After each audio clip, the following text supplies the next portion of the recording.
times when you're going back so far, you find the hardest thing we did was find the evidence. Or in Arvin's case, we heard that the rape kit had been destroyed. All of these were sexual assault cases, and they had fairly lengthy prison sentences, and all of them had had hair analysis, and Jeffrey Pierce's case was a Gilchrist case, and she had said that the hairs matched him, which, hairs and matching is really not a real thing necessarily in the scientific sense, but it was difficult to find. In some of them, the cases, the evidence was still there, but in Arvin's case, they had destroyed the rape kit. As you can imagine, biological evidence in a sheriff's locker room, doesn't necessarily last that long.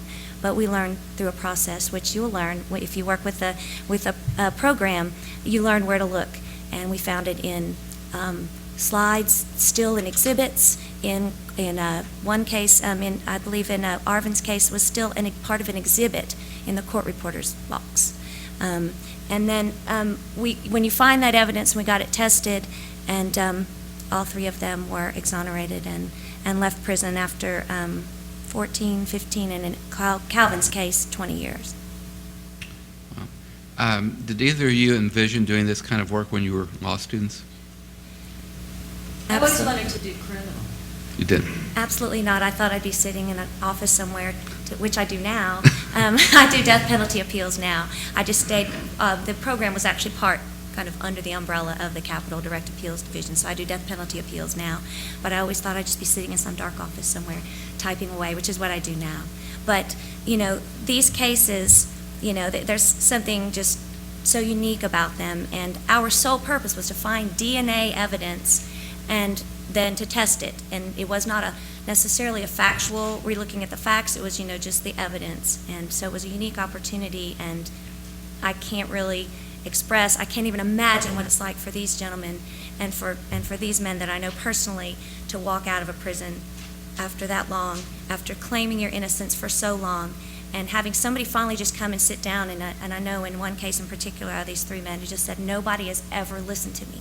No one has ever really listened to me with the idea that I might be innocent. They knew I might say I'm innocent, but do they really think I am? And that was really important. But I know for me as, once, twice, maybe 3 times in a lifetime type of thing. So it is so fulfilling. And there were many, many others. Talk about innocent people in prison.